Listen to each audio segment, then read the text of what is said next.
Hello friends, welcome back to my channel kids and Sarita's wonder life. Friends, आप सभी का हमारे चैनल में बहुत बहुत स्वागत है। आप सब लोग कैसे हैं? आई होप आप सब लोग बहुत अच्छे होंगे।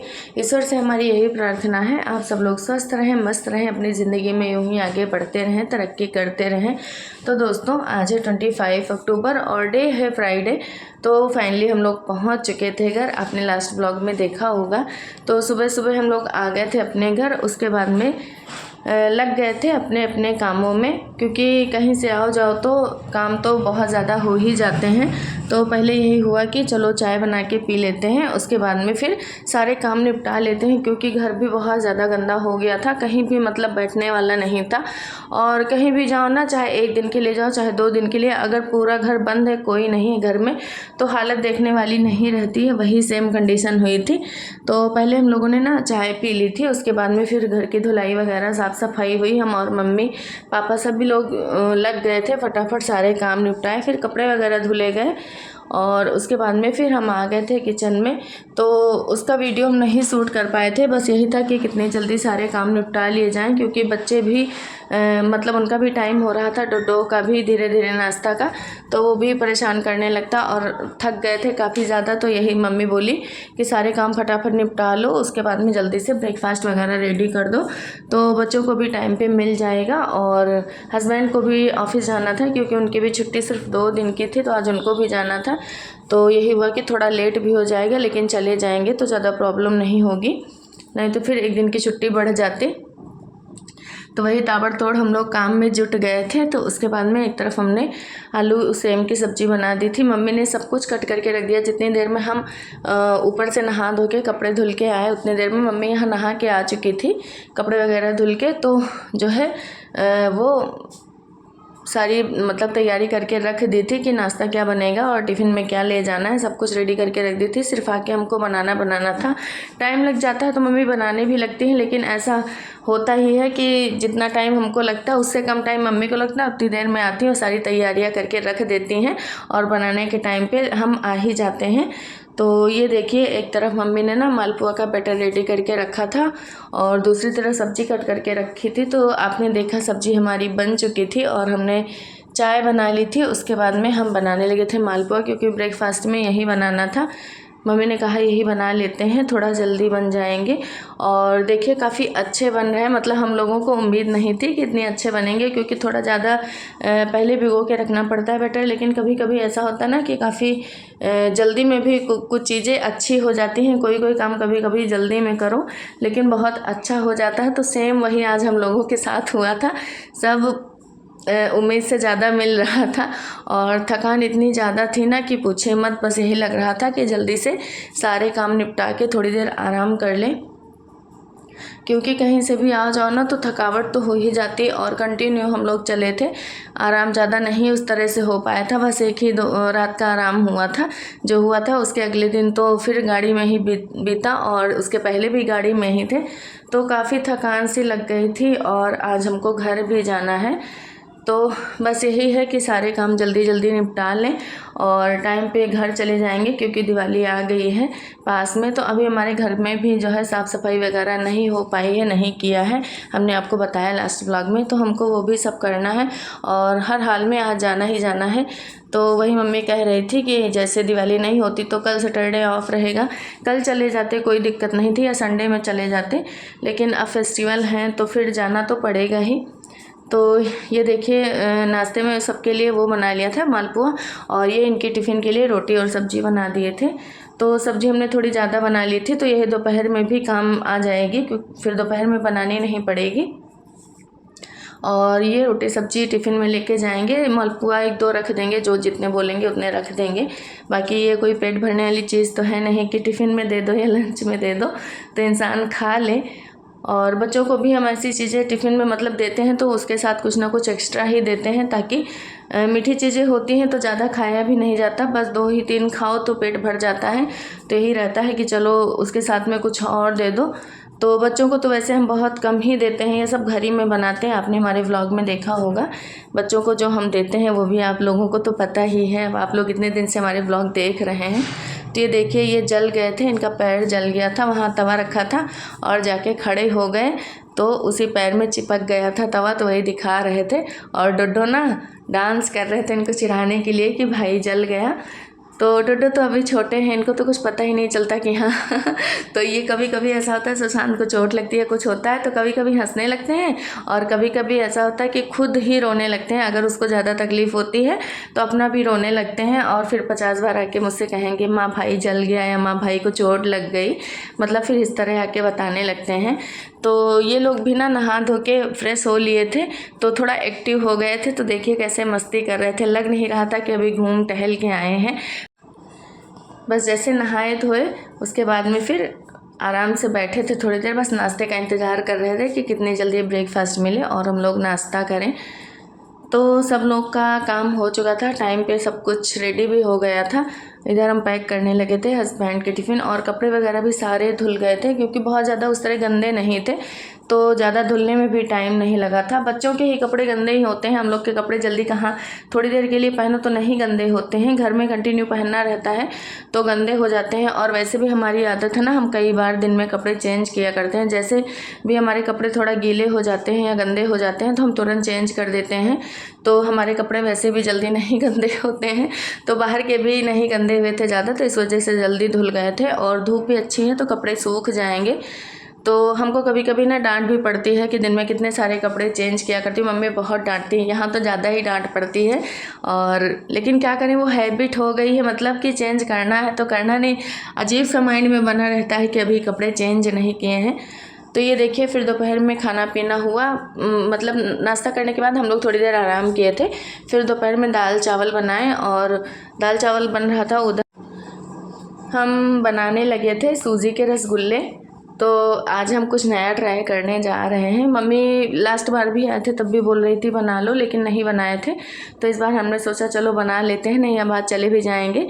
तो ये देखिए हमने सूजी ले ली थी, और बारीक सूजी हो तो उसको पीसना नहीं पड़ता है, अगर मोटी वाली हो तो पीसना पड़ता है। तो हमारी थोड़ा मोटी वाली सूजी थी तो हमने 2 कटोरी सूजी ली थी और उसको ना हमने पीस लिया था मिक्सर में बारीक बारीक सा, ताकि जो है दानेदार ना रहे, एकदम बारीक आटे जैसी हो जाए।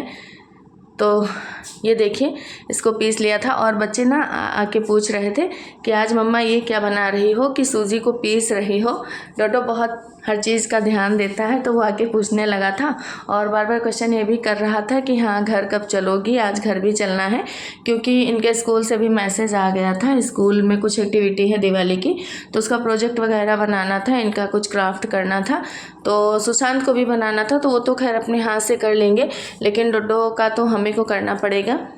तो घूमने चले गए तो एक दिन का स्कूल का लॉस भी इन लोगों का हुआ, लेकिन अब प्लान बन गया तो हमने सोचा चलो हो आते हैं। वैसे बहुत जल्दी ना हम बच्चों को अपसेंट नहीं करवाते हैं, लेकिन कभी कभार ऐसा अगर हो गया तो चलो एक दिन हो गया तो हो गया, बस यही सोच के टाल देते हैं।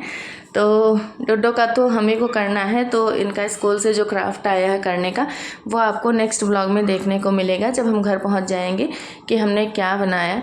तो इधर देखिए हमने चाशनी के लिए रख दी थी चीनी, और कोमल भी आ गई थी, उसको भी बुला लिया था क्योंकि प्रसाद वगैरह भी देना था और मुझे आज जाना भी है, तो हमने उसको भी बुला लिया था कि आ जाओ। तो वो भी बच्चों को लेके ना स्कूल से उसके बाद में फिर यहीं पे आ गई थी। तो घर पास में रहता है तो यही फ़ायदा रहता है कि हाँ जल्दी से कहीं भी आना जाना हो या कोई भी इमरजेंसी हो तो इंसान फटाक से आ जा सकता है। तो हम लोगों के घर ऐसे ही पास पास में है, मतलब हमारी सिस्टर के और जो हमारी मायके की तरफ की फैमिली है, मतलब सबके घर पास पास में है, तो सब लोग फटाफट आ जाते हैं। कुछ भी वैसा होता है, फंक्शन रखो या कुछ भी हो, तो कोमल को हमने बुला लिया था, हमने कहा था आ जाओ, तो वो भी खैर आ गई थी। तो वो भी देखी तो उसको पता था कि ये क्या है, तो वही उसके भी बच्चे ना थोड़ा आश्चर्य में पड़ गए थे कि मौसी क्या बना रही हैं। तो हमने आपको पहले भी बताया कि हर चीज़ में हमारी मम्मी कुछ एक्टिव ज़्यादा है, तो वही दिमाग दिया करती हैं कि ये बनाओ वो बनाओ ये ट्राई करो। तो फिर ना हम लोग थोड़ा और एक्साइटेड हो जाते हैं, मम्मी की हेल्प बराबर रहती है। और यहाँ पे आते हैं ना तो एकदम माइंड जैसे ज़ीरो हो जाता है, यही होता है कि मम्मी बताएंगी कि किस में कैसे क्या करना है, तो उसी हिसाब से कर लेंगे। कितना भी कुछ भी आता रहे लेकिन माँ के सामने जाओ ना तो सच में ऐसा होता है ना कि सब कुछ भूल सा जाता है। ये लगता है कि मम्मी बताएंगी, मम्मी के हिसाब से होगा। और मेरे साथ तो ऐसा होता है। आप लोगों के साथ कैसा होता है आप लोग कमेंट करके ज़रूर बताइएगा। जब भी हम मायके आते हैं, मम्मी के हाथ है ना, कुछ भी बनाना रहता है, कुछ अलग बनाना रहता है, तो हम भूल ज़रूर जाते हैं और मम्मी से पूछने लगते हैं, मम्मी आप इसमें क्या करें। तो कभी कभी ना हमारी मम्मी को बड़ा अजीब लगता है और वो देख के हंसने भी लगती हैं कि मतलब इतनी बड़ी हो गई हो अभी भी तुम पूछती हो। लेकिन फिर भी पता नहीं क्यों ऐसा होता है, हमारे साथ तो हमेशा होता है ऐसा। तो ये देखिए हमारी चाशनी हो गई थी रेडी और इधर हमने जो है रिफाइंड ऑयल रख दिया था रसगुल्ले बनाने के लिए। मतलब मम्मी जो है गोलियां बना के रख दी थी, पूरी तैयारी, आटा लगा दी थी उसका और गोलियां बना दी थी, सिर्फ हमको तलना था। तो बच्चों को भी था बड़ी बेसब्री से इंतज़ार आज सूजी के रसगुल्ले का। देखिए काफ़ी अच्छे बन रहे थे और काफ़ी सॉफ्ट मतलब बने थे। जब हमने बना के रखा ना बहुत अच्छे बने थे, लग नहीं रहा था कि जो है ये सूजी के हैं। जब खाओ तभी हल्का सा टेस्ट पता चलता था, ज़्यादा नहीं पता चलता था। तो वही मम्मी फटाफट बना रही थी और हम भी आ गए थे, बनवाने लगे थे, क्योंकि मैंने आपको बताया कि मुझे अभी निकलना भी था। और कोमल उधर ना हम लोगों के कपड़े वगैरह लेके आ गई थी, ऊपर से सारे फोल्ड कर रही थी। तो कोई आ जाता है तो हेल्प हो जाती है, जब बहुत सारे काम होते हैं तो फिर किसी के आ जाने पर ना थोड़ी हेल्प मिल जाती है। तो वही वो अपने काम में लग गई थी और हम लोग इधर इस काम में बिज़ी हो गए थे। तो यही था कि बस बना के चलो ट्राई करते हैं। वैसे हम फर्स्ट टाइम बना रहे हैं और देखो कैसे बनते हैं। आप लोग व्लॉग में बने रहिएगा और देखिएगा कि सूजी के रसगुल्ला आज कैसे बने। फिर आप लोग भी ट्राई करिएगा और कमेंट करके बताइएगा कि किसने किसने बनाए। तो दोस्तों आज का यह व्लॉग आपको कैसा लगा आप लोग कमेंट करके ज़रूर बताइएगा। जो भी दोस्त हमारे चैनल पे नए हैं प्लीज़ आप लोग हमारे चैनल को सब्सक्राइब कर दीजिएगा। वीडियो पसंद आए तो लाइक कर दीजिएगा, शेयर कर दीजिएगा, कमेंट कर दीजिएगा। तो ये देखिए हम इसमें बनाने लगे थे और इसको ना काफ़ी तेज़ नहीं रखना था, बहुत धीमी आंच में पकाना था। गैस को ना बहुत धीमा रखना था, उसके बाद में इसको पकाना था। काफ़ी जो इसका डो था ना काफ़ी एकदम स्पंजी टाइप में हो गया था लगाने के बाद। तो डर भी लग रहा था कि कहीं ऐसा ना हो कि चिटक जाए या बराबर ना बने, मतलब अच्छे से ना बने। लेकिन धीरे धीरे करके खैर बन गए थे। तो फर्स्ट टाइम कुछ भी ट्राई करो तो डर तो लगता ही है। और डोडो ना अपनी मौसी से बातें कर रहा था कि हम लोग यहाँ घूमने गए थे और हमने बहुत कुछ अच्छा देखा, आप नहीं गए, क्योंकि उसको भी पता था कि मौसी भी साथ में जाएंगी। लेकिन लास्ट में फिर कोमल का प्लान कैंसिल हो गया था, मैंने वो तो आपको बताया लास्ट व्लॉग में। तो सारी बातें ना अपनी मौसी को बता रहे थे। और मेरे यहाँ ना सारे बच्चे ना कोमल के ज़्यादा क्लोज हैं, मतलब मेरे भी और छोटी वाली सिस्टर के बच्चे भी ना कोमल को ज़्यादा मानते हैं। और पहले शादी के पहले से भी बच्चे जो छोटे जितने होते थे ना वो इसको ज़्यादा ही प्यार करते थे। ये पता नहीं क्या बच्चों से और इनका अट्रैक्शन हो जाता है कि हम लोग कहीं भी आते जाते थे बिफोर मैरिज तो इसको ना बच्चे बहुत जल्दी लाइक करने लगते थे और इसके पास भी आ जाते थे। मेरी छोटी सिस्टर के पास और मेरे पास तो बहुत कम ही आते थे। तो अभी भी वैसा ही है, जितने हम लोगों के बच्चे हैं बस अगर सब लोग हम लोग इकट्ठा हो जाते हैं ना तो बस यही रहता है कि कोमल मिल जाए और हम लोग मिलें चाहे ना मिलें। मतलब हम लोग का सिर्फ माँ का वो रहता है कि हाँ एक बार देख लिया, बाकी हर चीज़ मौसी से बताना, हर चीज़ मौसी से शेयर करना, लेना देना सब कुछ, अपनी डिमांड बताना, सब के बच्चे ऐसे ही करते हैं कोमल के साथ में। तो हमारे यहाँ मतलब बिल्कुल भी नहीं लगता अगर हम लोग कहीं आए जाएं तो बच्चा अगर बोले ना कि मौसी, तो किसी को पता नहीं चलेगा आखिर बच्चे हैं किसके। इतना ज़्यादा बच्चे जो है कोमल के क्लोज़ हैं मतलब। और तो वही छोटी वाली सिस्टर से भी बात हो रही थी तो उसके बच्चे भी ना पहले कोमल से बात करेंगे, फिर मतलब मम्मी को अपनी बात करने देते हैं। कभी भी फ़ोन आता है तो पहले खुद बात करेंगे। तो हम बना रहे थे रसगुल्ले और उन्होंने वीडियो कॉल किया तो हमसे कहने लगे कि मौसी मेरे लिए भी बना के रखना। बड़ा वाला भैया थोड़ा बड़ा हो गया है तो वो तो समझदार ही है, छोटा वाला भी समझने लगा है वैसे। तो वो भी बोल रहा था और ये भी बोल रहा था आप कहाँ घूमने करने गई थी, मुझे भी चलना है आपके साथ में। तो वही सारी मस्ती हो रही थी, बातें हो रही थी और जहाँ जहाँ भी हम लोगों ने घूमा वो सारी बातें हो रही थी कोमल से। तो ये देखिए हमने बहुत ज़्यादा ना ब्राउन नहीं किया था, थोड़ा हमने नॉर्मल ही रखा था। जैसे हमको लगा कि हाँ पक गए हैं अंदर तक, बस हमने निकाल के उनको चाशनी में डाल दिया था। तो देखिए कितने अच्छे बने थे, काफ़ी ना बहुत ज़्यादा टेस्टी बने थे। और बहुत हल्का सा टेस्ट पता चल रहा था कि सूजी के रसगुल्ले हैं, नहीं तो बिल्कुल भी नहीं पता चल रहा था। आप लोग एक बार फिर से कह रहे हैं ट्राई ज़रूर करिएगा। उसके बाद में देखिए हम लोग निकल लिए थे अपने घर के लिए, तो हम लोगों को छोड़ने ना पापा आ रहे थे, तो यही हुआ कि चलो सब लोग साथ में चलते हैं और फिर उधर से मम्मी लोग वापस आ जाएंगे, क्योंकि अभी टाइम था और अपनी गाड़ी से जाना था। तो फिर सब लोग निकल लिए थे, सामान भी ज़्यादा था, तो फिर पापा आके छोड़ दिए थे और आराम से हम पहुँच भी गए थे, क्योंकि हस्बैंड भी ऑफिस चले गए थे, तो इतना सामान ले जाना पॉसिबल नहीं था। कपड़े वगैरह बहुत ज़्यादा हो गए थे। पहले सोचा चलो थोड़े यहीं रख देते हैं, लेकिन फिर यही हुआ कि लेके तो जाना ही रहेगा, तो सब लोग इकट्ठा ही थे, तो फिर पापा आ गए थे छोड़ने। और जब भी पापा छोड़ने आते हैं ना, तो किसी न किसी नए रास्ते से लेके आते हैं। वो हमेशा से ऐसा ही करते हैं, मतलब एक नया रास्ता वो बना ही लेते हैं, खोज ही लेते हैं कि चलो अब की इधर से चलेंगे उधर से चलेंगे, सारे रास्ते पता होने चाहिए। वैसे हम लोग इधर से कभी नहीं आते हैं, लेकिन पापा इस बार आए थे तो हम लोगों को लेके आए थे, क्योंकि ये नया हाईवे बना है, तो इनको भी देखना था कि कितना दूर है, कैसे क्या है। तो दोस्तों आपसे मिलेंगे नेक्स्ट व्लॉग में, बाय।